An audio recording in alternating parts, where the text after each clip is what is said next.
Okay, my YouTube family, another video. You know, I'm on my home time actually, so if I don't put these videos out, uh, you know, during my home time, I'm busy. I got things to do this whole week, so I'm gonna just put this information out here. This is to R&R. He's one of my subscribers. He told me to make a video on basically how I made my transition from becoming a lease, company driver, or having a lease and going off to getting your own authority. Okay, so this is what I want to do. First and foremost, I'm gonna tell you the first thing you got to do when trying to execute this plan is writing everything down. That's first and foremost. Write everything down so you can have everything mapped out. Okay. Keep in mind, at this point, you already have your truck. You already own your own truck. You're driving for another company, right? So now your goals at this point is to basically save up enough money with the company that you currently drive in. If you already have the money, that's a different story. But like I said, I had to save up and do everything step by step. All right. So the first thing that you're gonna want to do in this process is get your LLC established. You got to get your LLC established and get your company up and running. Okay. So I don't know. For each state, it varies. I know for us, we go on Sunbiz in Florida. It's called sunbiz.com. So if you're in Florida, just go to Sunbiz, sunbiz.com, and you could start, you could register and get your LLC going, okay? So that's the first thing you would want to do, get your LLC. After you get your LLC, obviously you call the department, the IRS, the Department of Revenue Services, and what you do is get an EIN number. So now, once you get your EIN number, which I'm gonna make videos on that. I know I told you guys I was gonna do those months ago, but I'm gonna do it now. I had issues with my computer. I couldn't get the screen recording going. It was difficult, but I got that fixed, so I'm gonna definitely get those videos going. But then you get your EIN. So now the EIN, you know, without your EIN, you can't open up a bank account, you know, and you need a article of incorporations to open up a bank account. So you have to get the LLC and the EIN. That's the first step. Once you get those things right set up, you want to go to the bank and open up the bank account. Once you open up the bank account, now you're set up. You got your business. Well, you just got the business side of it set up. You're legally running corporation. All right. So now, what you're gonna want to do next is either start planning on purchasing your trailer. You know, whether you're gonna go dry van or reefer. Like I said, I started off reefer, but if I would have known better, I would have went and purchased a dry van first. For many reasons, I got a video on why. If you go to my videos on why I switched from reefer to dry van, I'll give you the reasons why on that video. So go there to find out why I prefer dry van over reefer. A lot of benefits. You'll save money out the gate. The dry van's cheaper. Okay. So now once you get that going, you're saving up money to get your trailer. Get a nice trailer. Now, after you get your trailer, and you know you're in the midst of getting the trailer too, whatever state that you're in, you want to start shopping around for insurance. You know, insurance is going to be one of your biggest expense. So shop around, ask a few, you know, call a few companies and find out what the insurance is going for. This is while you're getting your trailer. You already got you're planning on getting your trailer. You got the trailer. Boom. You're shopping around for insurance, okay? So now you're shopping around for insurance, right? Now, this is real important. The next step that you're going to make this is the final step. There's no turning back at this point. Is basically getting your DOT number and setting up your own authority, okay? Now, what you want to do, you got to do this within the 90-day period of actually setting up your DOT. and this is the final step. But the reason you have to make sure you don't look back at this point is because if you go past 90 days after setting up your own authority, you gotta reinstate it, and they got a reinstating fee. I think it's like $150 or something like that on FMCSA. So basically what I'm telling you is, once you set up your own authority, you have 90 days to actually get insurance and to activate that authority. I mean, your DOT number. Okay, so keep that in mind. You know, you got to make sure once you set it up, you already got your insurance in place, and you're gonna actually pull the trigger. You understand me? Don't go see, like, the EIN number and the LLC. You could sit on that.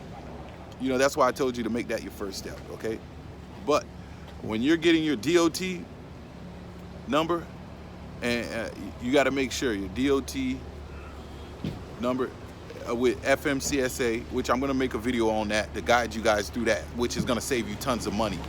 Because if you go through JJ Keller, I know they charge almost like $3,000 to set up your own authority. Everything that I'm teaching you right now, if someone else does this for you guys, they're going to charge you $2,000 or better. I'm telling you, I done shopped around.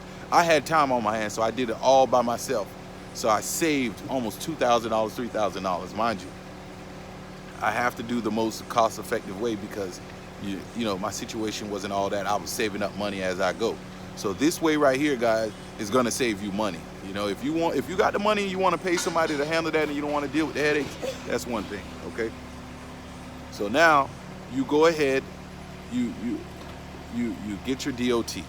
So now at this point, you're getting your DOT number, you're getting your own authority on this website, FMCSA, which I'm gonna make a video eventually to show you guys step by step how to do that, right? But at this point, you have your insurance too. You gotta have your insurance. I hope you guys are writing all this down. So you got your insurance, so as soon as you activate, as soon as you set up your authority, you have to activate it by having your own insurance. You can't run a load until you activate it. You gotta activate it with your own authority, okay? So once you do that, you in the game. You ready to roll, okay? Because now you're established LLC and corporation, then you're established with FMCSA and you have your own authority operating, and it's activated because you have your insurance now. And another thing you got to get your, if I'm not mistaken, it's called UCR. Look that up, UCR in your state. I know in Florida I don't have one, but it's like a small fee that you have to pay for your UCR in your state. It's not expensive. It's something you have to do every year. And oh, I forgot. It's called your RIP tags. You have to get that once you have your own truck, your own trailer. You got to register to get your RIP plates.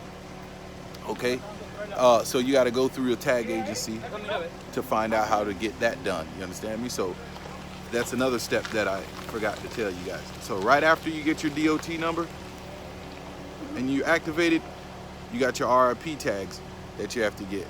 Once you get those tags, right? Once you get that tag on that truck, boom, you're fully functional. You're ready to go. But you have to have your DOT number to do that, because they won't even quote you a price on the tag if you don't have a DOT number. So before you pull the trigger on the DOT number, right, what you want to do is call and shop around. When you're shopping around for your insurance, you also want to shop around in your area to know the tag, basically your plates. You know, find out how much is that's going to cost. They usually prorate that. They usually prorate it, but you know, at least you know you have everything set up and lined up. You'll find out how much your RP tags are going to cost. They go by they prorate it.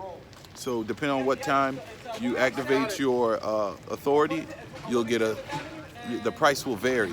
I know when I started, I paid like it was $1,200 I had to pay because I was like right in the middle of the year. But like I said, if you start in the beginning of the year from January to December, it's gonna in the state of Florida, it's almost like 1,500, if I'm not mistaken. You know, 1,500. You understand? Oh, you ready to go? Finish? Finito? No. Oh, okay. All right. So make sure you're shopping around for those things. You understand me? Once you know how much your plates are gonna cost, your insurance is gonna cost, then that's when you go get your DOT number and get your own authority. All right, appreciate you. You gonna give me a copy? Or you Oh, okay, you want a copy? I think it's. Oh, you already gave him one. No, here it is right here. Okay. That's your copy. Thank you. Thank you. Okay, so that's basically what you want to do. You want to have everything written down. Okay, basically LLC, EIN, and you're gonna go down your checklist. Then you also want to have on that list trailer, because at this point you own your own truck. And then on the next thing on your list is shopping for insurance. So call all the companies in your area and find out what's cheapest insurance for new ventures. It's gonna be on the high side, but like I said, if you're not in Florida and Georgia, you're good to go. You know, the insurance is cheap in different states. They vary. So shop around. Make sure you do that. That's real important that you shop around. You know, in the state that you're in other states, they're half as cheap. So that's a big thing. So that's another thing. You want to shop around for your insurance and put down, calling about, like, finding out about your plates. So at the end of the list, you want to put activating authority, which is the DOT number and all that. That's going to be the last move you make after you do all these things and you have everything in place. Then you're going to set up your DOT number, and once you get that and you're activated, you got the insurance information, boom, you activate it, you're ready to roll. And I would say at the bottom of that list, after you're set up and you're ready to roll, you want to go to Trucker's Edge, which I made a video on Trucker's Edge too. Now, that reason I say Trucker's Edge, you could go to whatever load boards you want to, but Trucker's Edge is the biggest load board in the game. So I didn't want to fool around with all the other small ones. I paid like $45 a month. So you have to get subscribed. You have to subscribe, and you need your DOT number for that too. So you want to go to Trucker's Edge load board, and then at that point, you ready to rock. You ready to rock and roll. You ready to go out there and do your own authority and book your own loads. So if you have all that written down, you'll be set up and ready to go, man. But if I missed anything, I'll probably make a video or ask me questions. You understand me at the bottom? You know, I probably did. Oh yeah, I missed something else. Remember I was talking about the UCR, Unified Carriers, something in that nature. But you have to pay for that. That's cheap too. That's like I think it's like $100 in every state. No more than $150. You have to make sure you get that. That's basically the agent that speaks on behalf of you. If you catch a ticket in a different state, they have to send it to your authority. To send it to you. These are the people that basically handle everything and sending information state to state for like violations to your company. So you got to pay for that. It's not expensive. It's like $150 a month, and like I said, you'll be good to go. But like I said, leave a comment at the bottom, like my videos, subscribe if you like my content. Like I said, I got good content out there. Check it out yourself. But like I said, like my videos, and like I'll be checking back with you guys. But that's my video right there.